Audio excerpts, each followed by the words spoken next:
हरि जय राधा माधव बिहारी।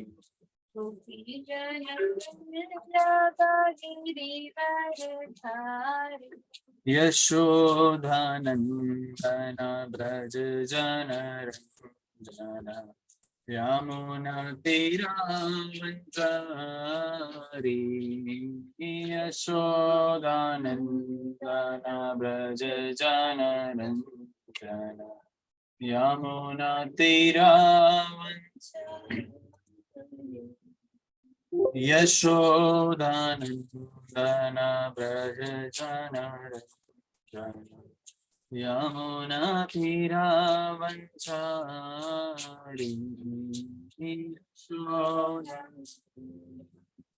ब्रज जन रंजन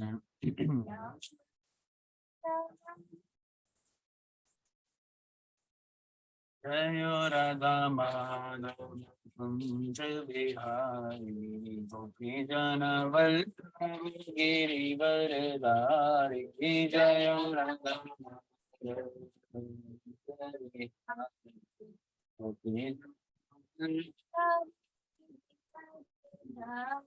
हरे कृष्ण कृष्ण कृष्ण हरे हरे, हरे राम राम राम हरे हरे। हरे कृष्ण कृष्ण कृष्ण हरे हरे, हरे राम राम हरे। हरे कृष्ण कृष्ण कृष्ण हरे हरे, हरे राम राम राम हरे हरे। हरे कृष्ण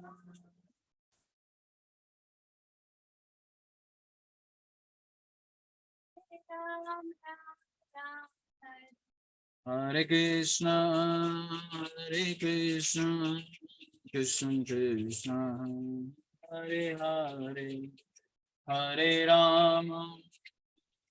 राम राम राम हरे हरे। हरे कृष्ण कृष्ण कृष्ण हरे राम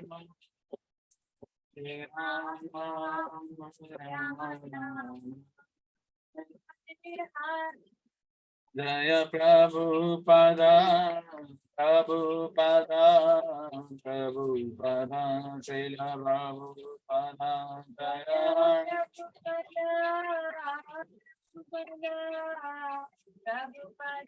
जय प्रभुपाद गुरुदेव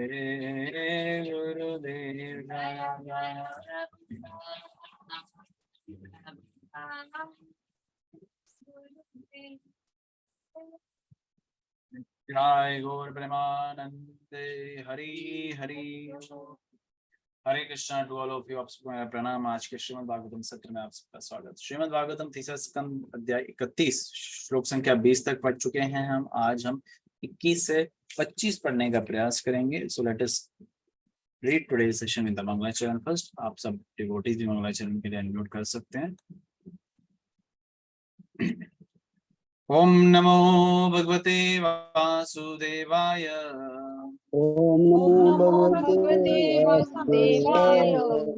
नमो भगवते वासुदेवाय। ओम नमो भगवते वासुदेवाय। ओम भगवते वासुदेवाय। ओम नमो भगवते वासुदेवाय। नारायण नमस्कृत्यं नरं चैव नरोत्तमं देवीं सरस्वती व्यासं ततो जयमुदीरये। नष्ट प्रायेषु भद्रेषु नित्यं भागवत सेवया भगवतोत्तम श्लोके भक्तिर्भवते नश्यति। Side together. ओम अज्ञानं तिमिरमिहिरद्वीपनगरे ज्ञानाञ्जनशलाकया चक्षुरुन्मिलितं येन तस्मै श्रीगुरवे नमः। श्रीचैतन्यमनोभीष्टं स्थापितं येन भूतले स्वयं रूपं कदा मह्यं ददाति स्वपदान्तिकम्। देहं श्रीगुरुं कृष्णगन्धं श्रीगुरुं वैष्णवं च श्रीरूपं साग्रजातं साद्वैतं सावधूतं परिजनसहितं कृष्णचैतन्यदेवं श्रीराधाकृष्णपादाचार्यं हे कृष्ण हे करुणा कृष्ण करुणा सिंधु दीनबंधु गोपेश गोपिकाकांत राधा कांत नमस्तुते भक्त कांचन गौरांगी राधे वृंदावनेश्वरी कृष्णानुसुते देवी प्रणमामि हरि प्रिय वंशे कृपा कलत्रुदेश सिंधु एव च पतितानां पावनेभ्यो वैष्णवेभ्यो नमो नमः जय श्री कृष्ण जय श्री कृष्ण चैतन्य प्रभु चैतन्य प्रभु नित्यानंद श्री नित्यानंद अद्वैत श्री अद्वैत गदाधर गदाधर श्रीवासादि श्रीवासादि गौर भक्तवृंद हरे कृष्ण कृष्ण हरे कृष्ण कृष्ण कृष्ण हरे हरे हरे हरे राम हरे हरे मूकं करोति वाचनं पंगं लंघते गिरिं यत्कृपातमहं वन्दे श्रीगुरुं दीनतारिणम्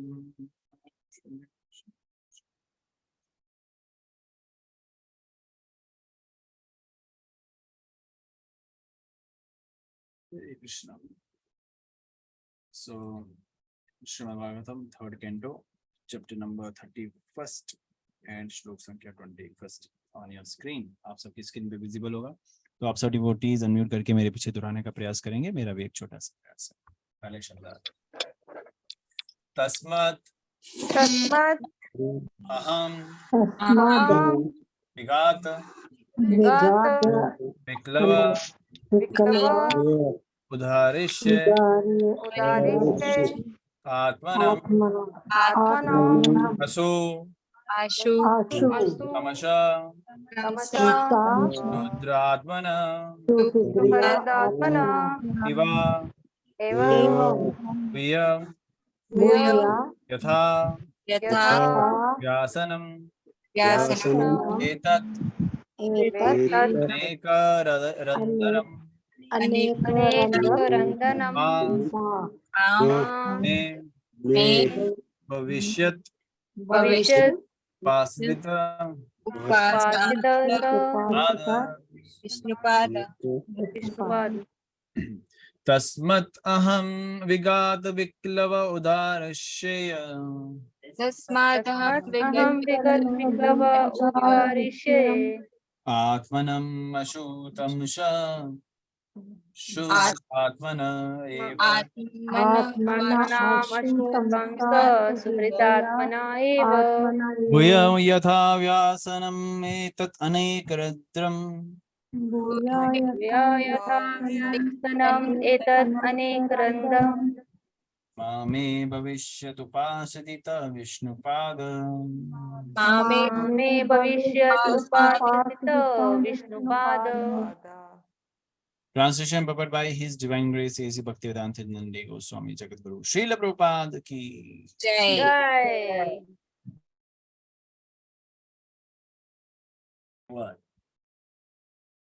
अतः और अधिक शुद्ध ना होकर मैं अपने मित्र विशुद्ध चेतना की सहायता से अज्ञान के अंधकार से अपना उद्धार करूं। केवल भगवान विष्णु के चरण कमलों को अपने मन में धारण करके मैं बारंबार जन्म तथा मृत्यु के लिए अनेक माताओं के गर्भ में प्रविष्ट करने से बच सकूंगा। संसार के कष्ट उसी दिन से प्रारंभ हो जाते हैं जब आत्मा माता तथा पिता के रज तथा शुक्र ओम द एंड स्पर्म की बात करें में शरण प्राप्त करता है, और ये कष्ट माता के गर्भ से निकलने के बाद तथा उससे भी आगे चलते रहते हैं। हम नहीं जानते कि इन दुखों का अंत कहाँ है, किंतु इसका अंत शरीर बदलने से नहीं होता। ये शरीर परिवर्तन प्रतिक्षण चल रहा है, किंतु इसका अर्थ ये नहीं है कि हम गर्भावस्था की तुलना में उन्नति करके सुखी स्थिति को प्राप्त कर रहे हैं। अतः सबसे अच्छा यह है कि कृष्ण भावनामृत का विकास किया जाए। यहाँ पर उपासित विष्णु पाद कहा गया है, जिसका अर्थ है कृष्ण भक्ति की अनुभूति। जो बुद्धिमान है और कृष्ण भक्ति उत्पन्न कर सकता है वह इस जीवन में सफल होता है, क्योंकि केवल कृष्ण भक्ति करने से ही वह जन्म तथा मृत्यु के चक्र से बच जाएगा। शिशु प्रार्थना करता है कि अंधकार के गर्भ में रहकर निरंतर कृष्ण भक्ति में तत्लीन रहना बाहर निकल कर पुनः माया के चुंगल में पड़ने में से श्रेयस्कर है। ये माया गर्भ के भीतर और बाहर समान रूप से कार्य करती है, किंतु चातुरी इसमें है कि कृष्ण भक्ति की जाए जिससे इसका प्रभाव उतना कृष्ण भक्ति की जाए जिससे इतना इसका प्रभाव उतना बुरा ना पड़े। भगवत गीता में भी कहा गया है कि मनुष्य की बुद्धि उसका मित्र है और उसकी शत्रु भी, तो साथ ही उसका शत्रु भी है। यहाँ पर इसी भाव की पुनरावृत्ति हुई है, शुद्र आत्मने व मित्रवत बुद्धि। कृष्ण की सेवा में तथा कृष्ण की पूर्ण चेतना में बुद्धि की तत्लीनता ही आत्म साक्षात्कार तथा मुक्ति के ही मार्ग है। वृथा ही शुद्ध हुए बिना यदि हम हरे कृष्ण कृष्ण कृष्ण हरे हरे, हरे राम राम राम हरे हरे का निरंतर जप करते हुए कृष्ण भक्ति यानी कि कृष्ण भावनामृत की विधि ग्रहण करें तो हम जन्म मृत्यु के चक्र को सदा के लिए रोका जा सकता है। यहाँ पर प्रश्न उठाया जा सकता है कि कृष्ण भक्ति संपन्न करने के लिए आवश्यक सामग्री के अभाव में शिशु माता के गर्भ में कृष्ण भक्ति किस प्रकार कर सकता है। भगवान विष्णु की पूजा के लिए किसी सामग्री की आवश्यकता नहीं होती। शिशु माता के गर्भ में ही रहना चाहता है और साथ ही माया के चुंगल से भी मुक्त होना चाहता है। कृष्ण भक्ति के अनुशीलन के लिए किसी प्रकार की भौतिक अवस्था आवश्यक नहीं है। कोई भी कहीं भी और कभी भी कृष्ण भक्ति का अनुशीलन कर सकता है, बशर्ते वह कृष्ण का निरंतर चिंतन करे। हरे कृष्ण कृष्ण कृष्ण हरे हरे, हरे राम राम राम हरे हरे महामंत्र का जप माता के गर्भ में भी किया जा सकता है। सोते जागते काम करते, यहाँ तक कि माता के गर्भ में भी या उसके बाहर भी जप किया जा सकता है। शिशु की प्रार्थना का सारांश है, मुझे इसी अवस्था में रहने दे, भले ही मैं दुखद स्थिति में हूँ, किंतु बाहर जाकर माया के चुंगल में पड़ने से ये श्रेयस्कर है। कल हमने इस पे बात किया था कि जो गर्भ में बच्चा होता है, बहुत आत्मा होता है, बहुत कष्ट सह रहा होता है और कष्ट सहने के बाद भगवान से प्रार्थना कर रहा होता है इन कष्टों से जो है उसको मुक्ति मिले। लेकिन एक पॉइंट पे उसको सर्टेन पॉइंट पे याद आता है कि मैं बाहर आऊंगा तो माया के चुंगल में फंस जाऊंगा। भगवान से प्रार्थना करता है यहाँ मैं आपका स्मरण कर पा रहा हूँ, तो इसलिए इससे बेहतर है कि मैं यहीं पड़ा रहूं, बाहर आके मैं कहीं भूल ना जाऊं। लेकिन फिर उसको याद आता है कि नहीं, यहाँ दुख मिल रहा है, यहाँ प्रकार का कष्ट मिल रहा है, तो कहीं ना कहीं पे भगवान से प्रॉमिस करता है कि आई विल कम आउट, मैं जैसे बाहर आऊंगा आपका चिंतन करूंगा। कल हमने पढ़ा था कि वो माया के प्रभाव में आ जाता है, जैसे वो बाहर आ जाता है 10वें महीने के आसपास, जब वो इतना हो जाता है और वो आता है तो उसको बहुत कष्ट होता है। आते समय भी उसको कष्ट होता है, जब वो निकल रहा होता है गर्भ से तब भी उसको कष्ट मिलता है, और फिर जब संसार में आ जाता है तो फिर तो कष्टों का एक निवारण एक बहुत मुश्किल बात हो जाती है। प्रभुपाद तात्पर्य में यही बता रहे हैं कि जो इस जीवात्मा का शेल्टर लेना ओवम एंड स्पर्म में, वो तो ले लेता है, लेकिन सफरिंग जो बीमारियां हैं या जो क्लेश हैं या जो विपदाएं हैं वो अंत नहीं होती और वो अंत की भी नहीं जा सकती। लेकिन अगर आप कृष्ण चेतना में रहते हैं, कृष्ण भक्ति करते हैं, तो इसका भी निवारण है। तो इस बहुत बड़ी दुखालयम अशाश्वतम का भी निवारण है, इसका भी सॉल्यूशन है। हर कोई प्रॉब्लम का सॉल्यूशन होता है, लेकिन अगर आप इस प्रॉब्लम का सॉल्यूशन इस भौतिक संसार में ढूंढने में लगेंगे तो ये असंभव है। आप सोचेंगे, हम सोचेंगे कि नहीं मैं इस योनि से दूसरी योनि में जाऊं, या मनुष्य योनि को ही अपग्रेड करने की इच्छा रखें, करते हैं ना हम सब। हमें किस प्रकार का दुख होता है, हमें आर्थिक दुख होता है, हमें सांसारिक दुख होता है, हमें पारिवारिक दुख होता है, हमें अलग प्रकार के दुख होते हैं। उन सब दुखों से बचने के लिए हम उसका सॉल्यूशन ढूंढने लग जाते हैं। आर्थिक से हम पैसा ढूंढने, पैसा पैसा पैसा पैसा आएगा तो हम मेरे जो आर्थिक है, फाइनेंशियल क्राइसिस जो मेरे जीवन में है वो सब सॉल्व हो जाएंगे। लेकिन ये होता नहीं है, कभी भी पैसा पूरा नहीं पड़ता। कभी पैसा, ऐसा कोई व्यक्ति नहीं है जो बोलता है कि मैंने बहुत कमा दिया। तो वो पैसा जो है कहीं ना कहीं पे एट सर्टेन पॉइंट कम लगने लग जाता है। आपकी सैलरी 10,000 है, 50,000 है, 1 लाख है, 1 करोड़ है, 1 अरब है, वो भी कम लगने लग जाएगा। तो इसलिए वो भी आपका एक निवारण नहीं है, वो सिर्फ माया का एक हथकंडा है आपको फंसाने का।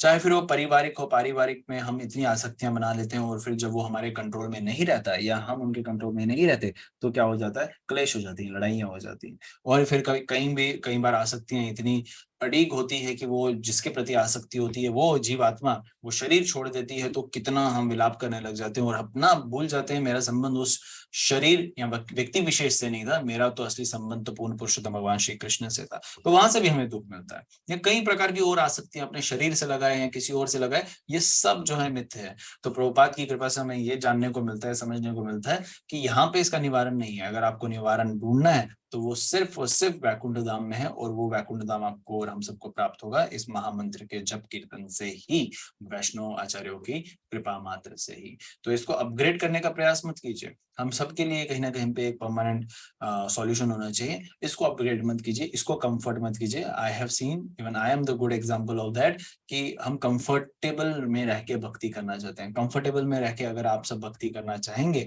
उससे आप भक्ति थोड़ा बहुत तो कर लेंगे, लेकिन धाम को प्राप्त नहीं कर सकते। अगर हम सबको धाम की प्राप्ति करनी है, तो हमें क्या करना पड़ेगा? हमें अपने आप को अनकंफर्टेबल सिचुएशन में डाल के भक्ति करना पड़ेगा। अब हम जानते हैं, समझते हैं, प्रभुपाद की कृपा से हमें क्या है, प्रभुपाद ने बोला कि थोड़ा सा ही कष्ट लेना शुरू करो, तो थोड़ा ही करो, वो भी आपका काउंट किया जाएगा। हमें ऐसा नहीं बताया गया है योगियों की तरह सब कुछ त्याग दो। हमें ऐसा भी नहीं बताया गया है कि हमें बहुत रिजिड रहना है, स्ट्रिक्ट रहना है, कुछ फास्टिंग में कुछ भी नहीं खाना है। हाँ, पर्सन टू पर्सन वेरी करता है, अगर कोई ऐसा करना चाहे तो करे, लेकिन it is not compulsory for all of us to do that, है ना। प्रभुपाद ने क्या बोला? फास्टिंग को फीस्टिंग बनाओ। एकादशी उन्होंने इतने, उनको पता है कलयुग वासी हैं हम, तो प्रभुपाद ने क्या किया? फास्टिंग को उन्होंने बोला खाओ पियो, भगवान का भोग लगाओ। ऐसा कुछ नहीं है कि आपको बहुत रिजिड रहना है, बट एकादशी का असली अर्थ है क्या है? एकादशी मतलब फास्टिंग, कंप्लीट फास्टिंग। अब अगर नहीं कोई कर पा रहा, तो खाने पीने में कोई दोष नहीं है। अगर भगवान को भोग लगाया हुआ है, तो बस अन्न नहीं प्राप्त करना है। तो ये एक मैं एग्जांपल रूल सेट बता रहा हूँ कि किस तरीके से प्रभुपाद ने हम सब पे कहीं ना कहीं पे लीनियंसी हमें दे दी कि आप करोगे तो कोई प्रॉब्लम नहीं है। वैसे ही 64 माला तो मिनिमम होता था। 64 माला को प्रभुपाद की कृपा से 16 माला उन्होंने बनाया कि 16 माला मिनिमम है। ये इतना तो करना ही करना, ये मैक्सिमम नहीं है। somebody is doing 16, that is not enough, that is minimum. So minimum criteria को पास करेंगे तो at least you are following what Prabhupada has said, and अगर आप उसको भी फॉलो करेंगे, दाम तो मिलना निश्चित है। वैसे उन्हीं इंस्ट्रक्शंस में प्रभुपाद की एक विशेष इंस्ट्रक्शन है, जो आपको तात्पर्य, भागवतम जैसे ग्रंथ के तात्पर्य में छुपी रहेगी, या प्रभुपाद की पुस्तकों में भी देखने को मिलता है। प्रभुपाद ने एक चीज पे बहुत ज्यादा फोकस किया। What is that? Is anyone going to unmute? What is the important segment in the devotional life, जहां प्रभुपाद ने बहुत इंपॉर्टेंटली बोला है, और वो बहुत इंपॉर्टेंटली हम कई बार स्किप कर देते हैं। What is that? उससे भी ज्यादा बार, if you will observe, that is of course important. Book distribution. Book distribution, okay, Jahnavi Mata ji ने बोल दिया है, डॉली माता जी ने उसके ही एक सेगमेंट को स्पर्श किया है। बुक डिस्ट्रीब्यूशन यानी कि भक्ति में सेवा, devotional service. Yes Jahnavi Mata. So devotional service in the association of devotee is the most important compulsory part, क्योंकि वो डेमोन्स्ट्रेशन है आपको भगवान का भक्त कैसा बना। मतलब आपको मान लो एक पोस्ट है, आपको पोस्ट हायर, आपको पोस्ट में जाना है, if that company is going to hire you, या मान लीजिए आपको किसी फौज में जाना है, डिफेंस में जाना है, तो आपको ऑफिसर बनना है, तो आपका एक ट्रेनिंग टाइम होता है ना, एक ट्रेनिंग टाइम होता है 11 महीने का, कुछ 9 महीने का, ऐसा कुछ होता है। तो आपको एकेडमी में जाना है, वो ट्रेनिंग को पूरा करना है, and then you will get, आपका पासिंग आउट परेड होता है, फिर आप जाके आप ऑफिसर बनते हैं। तो उसी तरीके से आपका ये जो ट्रेनिंग टेन्योर है, इसको कोई 9 महीने का लिमिट नहीं है, बट ये ट्रेनिंग टेन्योर है। भौतिक संसार में जब तक हो, इसको करना पड़ेगा, और जैसे ही आप इस शरीर से बाहर निकलेंगे, आप नियमों का पालन करेंगे, तो आपको धाम में प्रवेश मिल जाएगा। That is what we need to do. If you are not doing the service, वो कहीं ना कहीं पे आपके जीवन में ऑब्स्टेकल बनेगा। अब देखो, कल एक डिवोटी माता जी का प्रश्न आया था कि she is a student and she is living somewhere, I guess in Jaipur in Rajasthan, वहां कोई आसपास इस्कॉन मंदिर नहीं है। So what service she can do? तो वो भी एक स्टैंडर्ड है, आप एटलीस्ट मिनिमम स्टैंडर्ड को फॉलो करें। That is the first service you can do.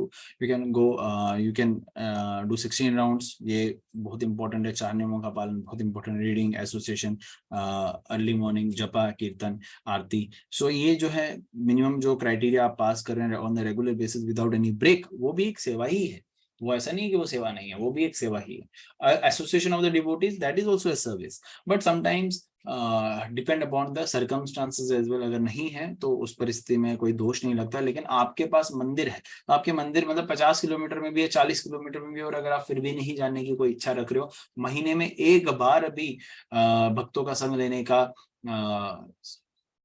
प्रयास नहीं कर रहे हो, तो कहीं ना कहीं पे Krishna also sees your efforts. There are lot of, अभी हम भागवतम से पहले 5-10 मिनट पहले मैं सरमंगला को एक वीडियो दिखा रहा था, जिसमें एक ब्रजवासी वृंदावन के बाबा जी हैं, वही 100+ ईयर्स में, और कितने विनम्र भाव से वो भगवान की उपासना कर रहे हैं, राधा रानी की उपासना कर रहे हैं, और कुछ नहीं, सिर्फ कोपिन लगाया उन्होंने। कोपिन को हिंदी में क्या बोलते हैं? कोपिन, यू नो दैट ना, सिर्फ उन्होंने नीचे जो है कवर किया है, ऊपर कोई वस्त्र नहीं, कुछ नहीं, और सिर्फ एक चटाई समझते हो ना, एक मैट बिछाया हुआ है, और वहीं पे वो अपना शयन करते हैं, वहीं अपनी भजन कुटिया बनाई हुई है, स्नान करते हैं, और आंखों से कुछ दिखता नहीं है, आंखों से कुछ दिखता नहीं, डंडा लेके घूम रहे होते हैं। कोई ऐसा बंगला नहीं बनाया। अभी हम बोल रहे थे, अभी मैं सिर्फ बहुत अच्छा रियलाइजेशन था मेरा, बट आई होप सिर्फ रियलाइजेशन ना दूं, उस पर मनन भी और उसका पालन भी कर सकूं। हम तो कंफर्टेबली गद्दों पे स्लीप फैल के बेड पे आराम से गद्दों पे सो जाते हैं, फिर वो हार्ड लगता है तो मुझे हार्ड क्यों, सॉफ्ट मंगाते हैं। अब हम भी शायद थोड़ी बहुत भक्ति कर रहे हैं अब, लेकिन भगवान किसको मिलेंगे पहले, हमें या उन्हें? तो that is what we need to see our level, not compare. क्योंकि उन वैष्णव आचार्यों के साथ हम क्या कंपैरिजन अपने तुच्छ जैसे जीवन का करें, लेकिन ये अपना लेवल देख सकते हैं कि अपने लेवल को जाके कि होता है ना, अपने गिरबान में जाके देखे, ऐसा कहावत भी है। तो वो देखिए, आप सबको भी अपना अपना देखना है, मुझे भी अपना अपना देखना है, आप मेरा भी देख सकते हैं, लेकिन कहीं ना कहीं पे हम सबको अपनी रियलाइजेशन स्ट्रॉन्ग करनी है, उसको फॉलो करना, और एज सुन एज पॉसिबल। ऐसा नहीं कि इसको मैं 10 साल बाद करूं, पोस्टपोन मत करिए इसको प्रीपोन कर दीजिए, इसको जो आप परसू करने वाले हैं उसको आज करना प्रारंभ कर दीजिए। Keep a criteria, keep a target in your devotional life, everything what you're doing, जो भी आप कर रहे हो ना, प्लीज डू इट। मैं नहीं बोल रहा मत करो, आप मेरे शब्दों को गलत मत लीजिएगा, करो उसे, लेकिन फर्स्ट प्रायोरिटी कृष्ण और राधा रानी को रखो, भगवान को रखो, भक्ति को रखो, ये आपकी फर्स्ट प्रायोरिटी होनी चाहिए, बाकी सारे काम दूसरे होने चाहिए। First Krishna, Krishna Krishna Krishna Krishna, that's it. Prabhupada यहाँ बता रहे हैं, महामंत्र के जप से आपको कृष्ण भक्ति प्राप्त होगी और वहां से आपको धाम प्राप्त होगा। ये हरे कृष्ण महामंत्र का जप चैतन्य महाप्रभु भी बताते हैं, किसी भी अवस्था में आप कर सकते हो, मत लो चिंता।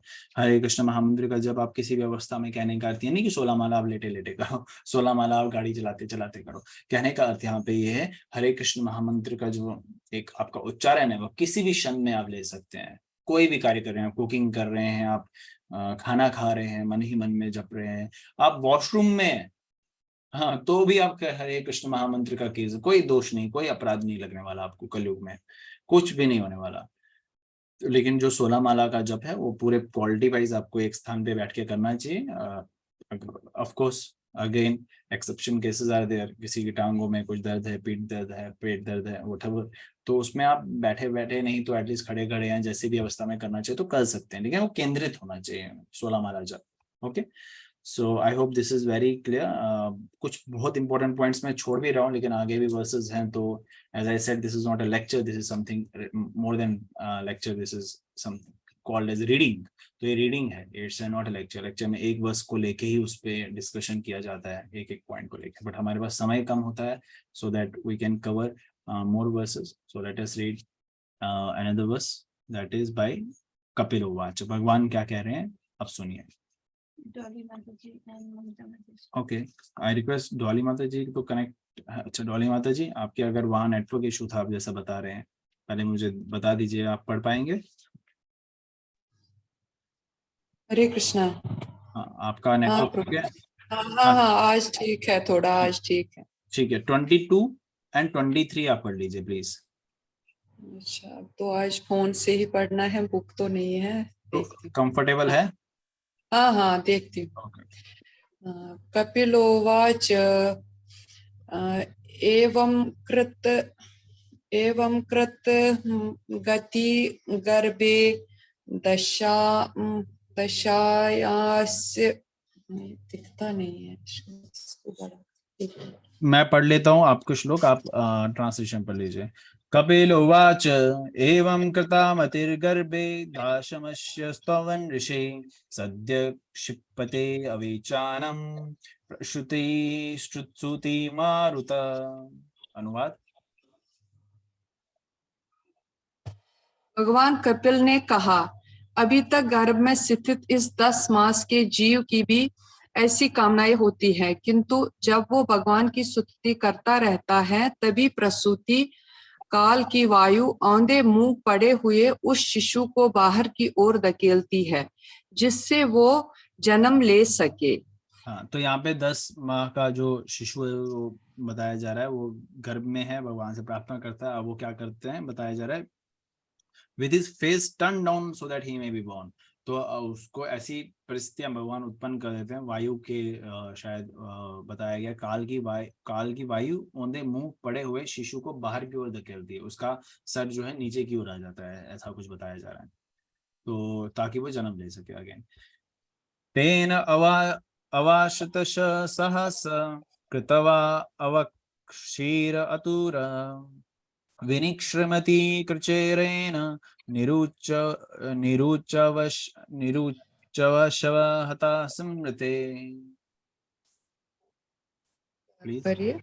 वायु द्वारा सहसा नीचे की ओर धकेला जाकर अत्यंत कठिनाई से सिर के बल श्वास रहित तथा तीव्र वेदना के कारण स्मृति से विहीन होकर शिशु बाहर आता है। तात्पर्य, कृच्छ छेन शब्द का अभिप्राय है अत्यंत कठिनाई के साथ। जब शिशु संकीर्ण मार्ग से होकर गर्भ के बाहर निकलता है तो भारी दबाव के कारण श्वास पूर्णतया रुक जाती है और वेदना के कारण शिशु अपनी स्मृति खो देता है।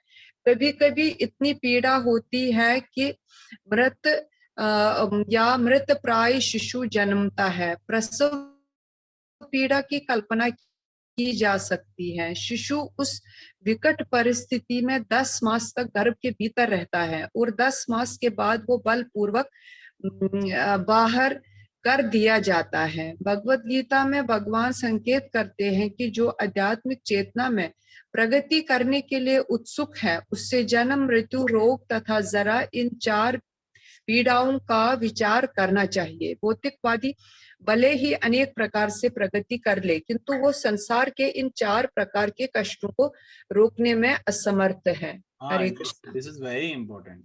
यहाँ देखिए, पहले बताया जो बच्चा बाहर आ रहा है उसके लिए बहुत ट्रबलसम लाइफ है। पहले तो उसको 9-10 महीने वहां गर्भ में जो रहा वहां इतने कष्ट हैं, अब जो निकलने का प्रोसेस है वो भी और इतना कष्टदायक है कि बोलते हैं कि इतना उसको कष्ट मिलता है कि वो कैसा, क्या बताया गया वहां पे, तो भारी दबाव के कारण श्वास पूर्णतः रुक जाती है। ऐसा लगता है कि उसकी सांस मतलब हो जाता है, उसकी सांसें रुक जाती है और वेदना के कारण शिशु अपनी स्मृति खो जाता है।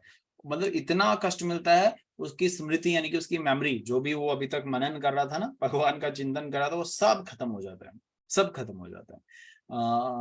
इस पे भी बात की जा सकती है। अब खत्म होने के अब तो देखिए यहाँ पे तो आजकल सर्जरीज वगैरह भी होती है, उसमें भी कष्ट मिलता है। ऐसा नहीं कि उसमें बाहर निकालने का प्रोसेस बहुत स्मूथ है, उसमें भी बच्चे को कष्ट मिलता है। और क्या भरा पड़ा रहता है, मल मूत्र से भरा पड़ा रहता है। ऐसे नहीं कि वो ही is full of gem and उसको परफ्यूम लगाया गया है, इत्र लगा के उसको बाहर निकाला गया, नहीं, वो बहुत गंदी अवस्था में बाहर निकलता है। प्रभुपाद यहाँ बता रहे हैं ऐसी अवस्था का मनन हमें बार बार होना चाहिए। कैसी अवस्था का? जन्म से शुरू होता है, जन्म है, अब मैंने जन्म ले लिया ना, इस शरीर में आ चुका हूं मैं, लेकिन इसके शरीर का भी क्या होना है, अंत होना है, यानी कि मृत्यु। और मृत्यु में क्या होने वाला है, जन्म, मृत्यु, जरा, बीमारी होने वाली है, मुझे बुढ़ापा आएगा मेरा। तो ये जरा व्याधि, ये 4 चीज बताई गई, रोग और तथा जरा। रोग मतलब बीमारी और जरा मतलब बुढ़ापा। और प्रभुपाद क्या बताते हैं, जन्म, मृत्यु, जरा, व्याधि, इन 4 पीड़ाओं का विचार करना चाहिए। जो भगवान की भक्ति में संलग्न है या भगवान का भक्त बनने का प्रयास कर रहा है, उसे हमेशा इस चीज का चिंतन होना चाहिए कि जहां मैंने जन्म लिया वहां मुझे मरना है, और वहां यहीं पे इन दोनों जन्म मृत्यु के बीच में मेरा बुढ़ापा और मेरी बीमारी भी साथ में हो सकती है। बुढ़ापा और बीमारी क्या बताइए? बुढ़ापा असल में ऐसा नहीं कि अगर आपकी 80 वर्ष की आयु है तो ही बुढ़ापा कहलाया जाएगा, 60 वर्ष की आयु है तो ही बुढ़ापा कहलाया जाएगा। व्हाट इज बुढ़ापा एक्चुअली? आप क्या समझते हैं बुढ़ापे से? अर्थ क्या निकलता है आपका? How close you are to the death. आप मृत्यु के कितने निकट हैं, आप मृत्यु के कितने क्लोज हैं, how much close you are to the death. So आप अगर मृत्यु के क्लोज, भगवान की ने आपकी आयु अगर 30 वर्ष रखी है, so if you are right now 25, तो यानी कि आप बूढ़े हो चुके हो, है ना। I am 30 right now, okay, so लगता नहीं हो बट शरीर से, लेकिन I am 30 right now, but maybe Krishna ने मेरी आयु 35 रखी हो तो मेरे लिए बुढ़ापा 30 साल है। तो अगर मेरी कृष्ण ने आयु 60 रखी हुई है तो यानी कि बुढ़ापा बाद में है। और इसी बीच बीमारी आ जाती है। कितना बीमारियां हमें हम सब कोई ना कोई सफर कर रहे हैं। और कलयुग में तो ये बीमारियों का जो एक प्रचलन है वो तो बहुत और कॉमन सा हो रखा है। हर एक छोटा बच्चा, हर एक कहीं ना कहीं भी किसी बीमारी से ग्रस्त है। तो ये हमें चिंतन करना चाहिए। भगवान का जो अब भक्त नहीं है वो इन सारी चीजों की चिंता नहीं करता, क्योंकि वो मेटेरियलिस्टिकली एडवांस करना चाहता है, वो भौतिक संसार में एडवांस करना चाहता है। उसको लगता है कि मैं अभी बच्चा हूं तो मैं कॉलेज लाइफ में जाऊंगा, नौकरी करूंगा, धन कमाऊंगा, शादी करूंगा, तो मेरे लिए ये एक प्रोग्रेस प्रोग्रेस है, फ्लैट खरीदोगे मेरा प्रोग्रेस है, but that is not going to take you back home, back to God. वो आपको धाम नहीं लेके जाएगा, वो ठीक है, वो यहीं पड़ा रह जाएगा और यहीं सब कुछ छोड़ के चले जाना है, वो ठीक है, वो आप कृष्ण को अर्पित करके आप कमाना चाहे तो कमा सकते हैं, लेकिन वो आपको गोलोकधाम नहीं लेके जाएगा। गोलोकधाम क्या लेके जाएगा? हरे कृष्ण महामंत्र का जब, आपकी चेतना कितनी शुद्ध है, आप सेवा में कितना संलग्न है। ठीक है, नेक्स्ट वर्स पे आते हैं, श्लोक संख्या 24 पे। मैं बहुत फास्ट बोलता हूँ, I guess, I don't know आप लोग कितना कैच कर पाते हैं। मेरा ये रहता है कि हम ज्यादा से ज्यादा टेक कर सके भागवतम के इन श्लोकास को। ममता माता जी आई गेस है ना, सो आई रिक्वेस्ट ममता माता जी टू अनम्यूट। हरे कृष्ण गुरु जी। हरे कृष्ण, आवाज थोड़ी कम आ रही है। जी। पतितो भूव्य संगमिश्र विष्टा भूरिव चेष्टते ब्रूर्यति गते ज्ञाने विपरीताम गतिम गतः। इस प्रकार वह शिशु मल तथा रक्त से सना हुआ पृथ्वी पर आ गिरता है और मल से उत्पन्न कीड़े के समान छटपटाता है। उसका श्रेष्ठ ज्ञान नष्ट हो जाता है और वह माया के मोह जाल में विलखता है। ओके, परछंदम न विदुषा पुष्यमानो जनेन स अनब्रीम प्रेतमा पत्र न प्रत्यख्यात तुम निश्वरा। उदर से निकलने के बाद शिशु ऐसे लोगों की देखरेख में आ जाता है और उसका पालन ऐसे लोगों द्वारा होता रहता है जो ये नहीं समझ पाते कि वह चाहता क्या है। उसे जो कुछ मिलता है वह उसे इनकार ना कर सकने के कारण वह अवांछित परिस्थिति में आ पड़ता है। तात्पर्य, माता के उदर में शिशु का पोषण प्राकृतिक अवस्था द्वारा संपन्न होता था। यद्यपि उदर के भीतर का वातावरण तनिक भी रुचिकर नहीं था, किंतु जहाँ तक शिशु के खाने का प्रश्न था उसके लिए प्राकृतिक व्यवस्था थी। किंतु उदर से बाहर आने पर शिशु एक भिन्न वातावरण में आ पड़ता है। वह खाना कुछ चाहता है किंतु मिलता उसे कुछ दूसरा ही है। किंतु लोग असली मांग नहीं समझ पाते और उसे जो कुछ दिया जाता है वह इनकार भी नहीं कर पाता। कभी कभी शिशु माता के दूध के लिए रोता है किंतु धाय सोचती है कि उसके पेट में दर्द होगा जिससे वह रो रहा है, अतः वह उसे कड़वी दवा लाकर देती है। शिशु उसे पसंद नहीं करता किंतु उसे मना भी नहीं कर सकता। इस तरह वह अत्यंत विषम परिस्थिति में पड़ जाता है और उसके कष्ट बढ़ते ही जाते हैं। बेचारे के साथ देखो क्या हो रहा है, Hare Krishna. What he wants and what he get. वो उसको दूध चाहिए तो उसको क्या दवा लेके दे देते हैं। वो होते हैं ना, एक मूवी में डायलॉग था, दूध मांगेंगे तो खीर देंगे, कश्मीर मांगेंगे तो चीर देंगे। तो वैसे ही कुछ अवस्था उसकी है बेचारे की, उसको दूध चाहिए लेकिन दाई ने बोला अरे इसको तो पेट में दर्द है। ऐसे सजेशन देते हैं हमारे भी घर परिवार पे, ऐसा आपने भी देखा होगा। बच्चे वो सब अपने अपने ओपिनियंस देते हैं। अगर बच्चा रो रहा हो तो कोई बोलेगा, उसकी दादी बोलेगी इसको पेट दर्द हो रही है, और फिर वहां से नानी आएगी बोलती पेट दर्द नहीं हो रही है, इसको बाजू में दर्द हो रही। तो सब अपनी अपनी राय देते हैं और सब सारा एक्सपेरिमेंट उस बेचारे पे कर देते हैं। तो यहाँ पे वही बताया कि उसको क्या चाहिए वो नहीं मिल रहा है, और जो उसको नहीं चाहिए वही दिया जा रहा है, वो भी उसको, और वो रिफ्यूज भी नहीं कर सकता। उसको क्या पता है वो कैसे बोले ना, उसको तो बोलना भी नहीं आता बेचारे को। उसको वो शब्द बोलना भी भूल चुका है कि कैसे, जो अभी तक वो उच्चारण कर रहा था वो उच्चारण करने की स्मृति भी उसकी नहीं है, वो खो चुका है। देखो कितना हमें लगता है दूर से वो बच्चा है, उसकी परिस्थितियां अवस्था बहुत अच्छी है, लेकिन अब माया इतनी जो है हम पे अटैक कर देती है। हमें लगता है, उस व्यक्ति को भी लगता है, उस शिशु को भी लगता है कि मेरी अब अवस्था तो ऐसी रहेगी तो क्यों ना मैं इसी में एडजस्ट करूं, और उसी एडजस्टमेंट में वो एंजॉय करने की मेंटेलिटी को रखता है। वो अवस्था उसकी अच्छी नहीं है, वो समझता है उसकी अवस्था अच्छी नहीं है, लेकिन अब उस अवस्था में वो क्या करने लगता है, मजे करने लगता है। और हम देखने का, अरे वाह ये तो नटखट लीलाएं कर रहा है अपनी, और कृष्ण से हम रिलेट करने लग जाते हैं। But that is all foolishness. यहाँ पे वही चीज बताया गया कि बच्चे का कष्ट जो है वहां से शुरू होता है, गर्भ से शुरू होता है, और ये तब तक चलता रहता है जब तक उसकी योनियां खत्म ना हो। मनुष्य योनि नहीं, योनियां खत्म ना हो। बस मनुष्य योनि में एक अवसर उसको प्रदान किया जाता है भगवान की कृपा से, क्या कि वो भगवान का चिंतन कर सके। भगवान भक्ति विनोद ठाकुर महाराज, श्री भक्ति विनोद ठाकुर महाराज भी अपने भजनों में यही बता रहे हैं, मनुष्य मानव दुर्लभ मानव जन्म, कि ये जो मानव जन्म है वो बहुत दुर्लभ है।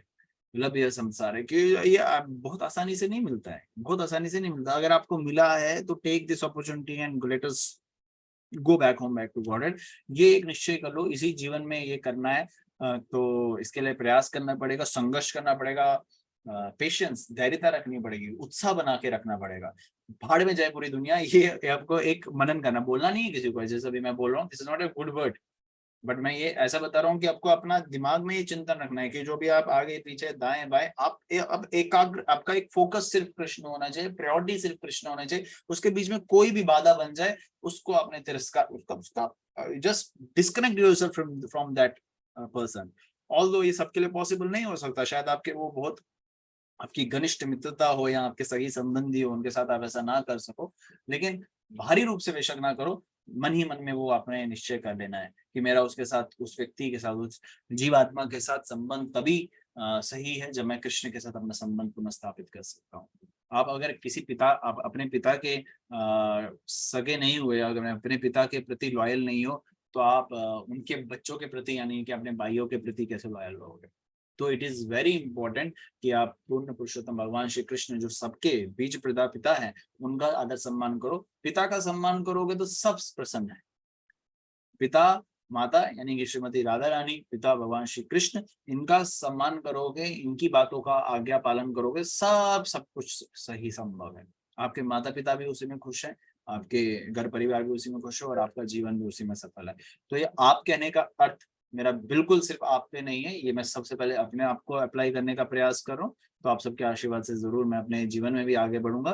तो इसी के साथ आज के सेशन में भी हम यहीं पे एंड करते हैं। अगर किसी को कोई क्वेश्चन है या किसी को कोई मैंने कुछ गलत बोल दिया तो please correct me. So let me know if any questions are there, if anything to ask or say. We are having 5-7 minutes. Sir Mangala का प्रश्न है, सो आप आत्मा गर्भ में होती है, वो कष्ट में होती है, तो उस टाइम पे वो भगवान से प्रे करती है। जब वो बाहर आती है उस टाइम पे भी वो कष्ट में होती है, तो उस टाइम पे वो प्रे क्यों नहीं कर पाती? क्योंकि वो माया में आ गई ना, गर्भ में वो माया के उसमें वो नहीं है। जैसे वो बाहर आ जाती है वो भूल जाती है, माया के उसके उस चुंगल में आ जाती है। माया का प्रभाव इतना, माया इज नॉट सो इजी। मैंने नारद मुनि का भी एक कहानी बताया था ना आपको। भगवान को बोलते हैं, भगवान मैं तो हमेशा आपका चिंतन करता हूँ, माया मुझे क्या करेगी, मैं कैसे अटैक होऊंगा। तो भगवान ने बोला अच्छा नारद ये कब से हो गया तेरे को, चलो ठीक है। भगवान मन ही मन में क्या कर देते हैं, सब बदल देते हैं। नारद मुनि इतना अटैच हो जाते हैं माया में और कई वर्ष तक वो संतान उत्पत्ति कर लेते हैं, मतलब बीवी के साथ इतना लीन हो जाते हैं, वो सब कुछ भूल जाते हैं। और फिर पता चलता है एक दिन बाढ़ आ गया, सब उसका बह गया। और फिर वो भगवान से चिंतन करता है, भगवान क्या हो गया, ये सब क्या हो गया, मेरी बीवी मुझसे चली गई, मेरे बच्चे मुझसे चले गए। वो रोते रोते विलाप करते करते और रोज जोर से चिल्लाता है कृष्णा कृष्णा। और जैसे आंखें खोलते कृष्ण सामने, कृष्ण बोलते देख लिया माया, भूल गए हजारों सालों तक मुझको। तो वैसे ही माया का जो एक अटैक है बहुत इंपॉर्टेंट। प्रभुपाद बोल रहे हैं, देखो मेरे रोंगटे खड़े हो गए, बोलते हैं प्रभुपाद बोलते हैं कि मेरे डिसाइपल्स ने माया को बहुत इजीली समझ लिया है, मतलब बहुत इजीली ले रहे हैं उस माया को। हमेशा इस बात का चिंतन करो, माया का अटैक अभी देखा, ऑफ कोर्स नाम नहीं ले सकता, लेकिन पीछे अभी एक हमने देखा एक उदाहरण, किसी भक्त ने सही नहीं रखी मंदिर में, तो सब लोग कहीं ना कहीं भी चर्चा करना चाहते थे। लेकिन हमारा चिंतन होना चाहिए वो माया में आ गए तो हम भी तो माया में आ सकते हैं। तो वो माया का हमेशा होना चाहिए कि माया मुझे भी अटैक कर सकती है, माया बचा दो। भगवान श्री कृष्ण से माया क्या बचाएंगे, भगवान श्री कृष्ण का चिंतन करो, मुझे इसमें मत फंसाओ भाई। मैं किसी का निंदा ना करूं, ये मुझ में हमेशा स्मृति दे। परम पूजनीय भक्ति आश्रय स्वामी महाराज जी इसको बहुत इंपॉर्टेंटली बोलते हैं, बहुत इंपॉर्टेंटली बोलते हैं, बहुत इंपॉर्टेंटली बोलते हैं और खुद भी करते हैं। बोलते तुम्हें चिंता ही नहीं होना चाहिए कि दूसरा कर रहा है क्या क्या नहीं कर रहा, लेकिन हमारी स्मृति ऐसी है ही नहीं। तो वो वैष्णव आचार्यों के एक उनके उनकी कथाओं का श्रवण करके, उनका पालन करके, प्रभुपाद की पुस्तक पढ़ के, हरि नाम जप करके ही संभव हो सकता है। और भक्तों का सबसे मोस्ट इंपोर्टेंट पार्ट है to become humble is to do the service of the devotees. सेवा भाव से हो पाएगा। तो सेवा भाव का हमेशा मनन रहे, हमेशा चिंतन रहे। तो this is one way to become humble. और हम्बल रहेंगे तो माया का अटैक कम होता है। हम्बल इज बहुत इंपॉर्टेंट। तभी चैतन्य महाप्रभु ने हम्बलनेस पे क्यों बार बार फोकस किया, उन्होंने भी इसीलिए हम्बलनेस दिखाया कि बताया हम्बलनेस रहोगे तो डिवोटी बनने का स्कोप ज्यादा रहेगा। अभी मैं किसका पढ़ रहा था, just give me a second. पढ़ नहीं रहा था, सुन रहा था। फिर एक माता जी ने मुझे भेजा भी था, सुबह सुबह ही भेजा था, तो इट मेड माई डे। भक्ति चारू स्वामी महाराज जी का था, लेकिन किन्होंने भेजा वो मुझे वो याद नहीं है। बहुत इंपॉर्टेंट बोल रहे थे।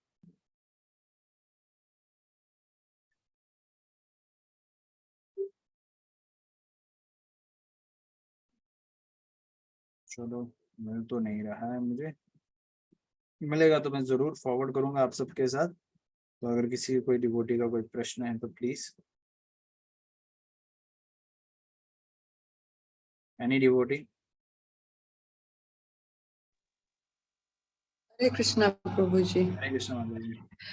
प्रभु जी, क्या सारे शिष्यों को ये अंदर भगवान की चेतना रहती है तो बाहर आके बोल जाते हैं कि किसी किसी बच्चे? नहीं नहीं, सबको, मोस्टली सबको ही रहती है, मनुष्य योनि में रहती है। यहाँ पे पशु योनि में नहीं, पशु योनि में तो अवसर ही नहीं मिलेगा आपको चिंतन करने का। उधर ये अपॉर्चुनिटी आप बहुत रेयर केस होते हैं जहाँ मिल भी जाए, वो भी चेतना की, उसकी चेतना पे निर्भर करता है।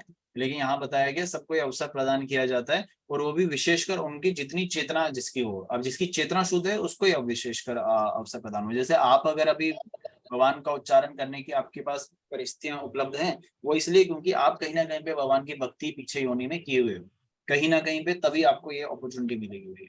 अभी कई बार नहीं मिलती है किसी को, क्यों? क्योंकि शायद उसके पुण्य कर्म इतने सही नहीं है। अब बट दैट्स इट, क्योंकि लंबा हो जाएगा क्योंकि एक्चुअली दिस इज साइंस, और साइंस को पूरे तरीके से कभी अंडरस्टैंड नहीं किया जा सकता, क्योंकि कई बार डिवोटीज का इच्छा होता है जानने का, लेकिन science is not something which, science is actually, science है क्या? भगवान की शक्ति, और भगवान की शक्ति हाथ में नहीं आ सकती, समझ रहे हैं? तो इसको पूर्ण तरीके से नहीं समझा जा सकता। हम हर जीवात्मा की बात नहीं कर सकते यहाँ पे जब बात कर रहे हैं, विशेषकर यहाँ बताया गया है कि जो अपॉर्चुनिटी जो मिल रही है वो मनुष्य योनि में ही मिल रही है, गर्भ से ही शुरू हो जाती है। ये हम निकम्मे हैं कि जो बाहर आके भूल जाते हैं कृष्ण। लेकिन यहाँ डायरेक्टली ये बताया जा रहा है मनुष्य योनि में मिल रही है, यानी कि बाकी योनियों में आपको ये अवसर प्रदान नहीं होगा। सो ऐसा इसलिए क्योंकि आप इस अपॉर्चुनिटी का वेट करो कि अगली योनि में कर लूंगा। ऐसा भी होता है ना, हम बहुत आलस्य हैं, तो जैसे हम भक्ति को पोस्टपोन करते हैं, चलो आज नहीं कल से करूंगा, परसों से करूंगा मंदिर में सेवा, या किसी भी प्रकार का चीज हम जो है पोस्टपोन कर देते हैं। मनुष्य योनि में ही ये उपलब्ध है, पशु योनि में उपलब्ध नहीं है। ये क्लियर कट बताया जा रहा है, तो इसलिए पशु योनि तक आप पोस्टपोन मत करो, करना है तो अभी करो, इसी वक्त करो। इसीलिए बार बार हमें ये थॉट्स दिए जाते हैं, राइट?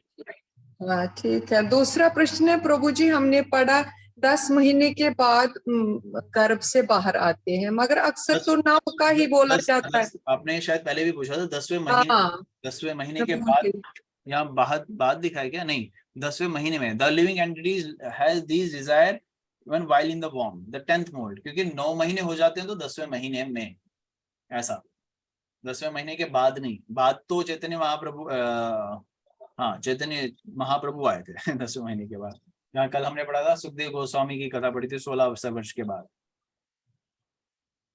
ठीक है, कोई कोई 9 महीने से पहले भी आ जाता है, ऐसे भी केसेस होते हैं 7वें 8वें महीने में भी संतान प्राप्ति होती है कुछ भी, तो वो रेयर केस होते हैं, बट एक्सेप्शनल केसेस होते हैं। Any other devotee please unmute.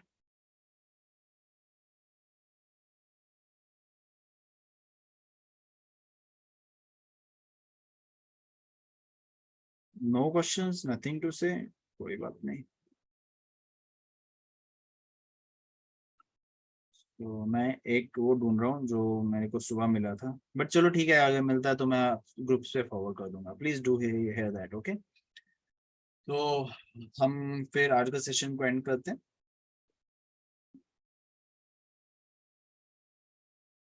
तो please unmute yourself and recite Narasimha Kavacha mantra together. तो आज फ्राइडे है, मंडे को हम सेशन कंटिन्यू करेंगे। इन 2 दिन में आप अध्ययन कर सकते हैं, जप कर सकते हैं, विशेषकर भगवान के भक्तों का संग ले सकते हैं, मंदिर में सेवा कर सकते हैं।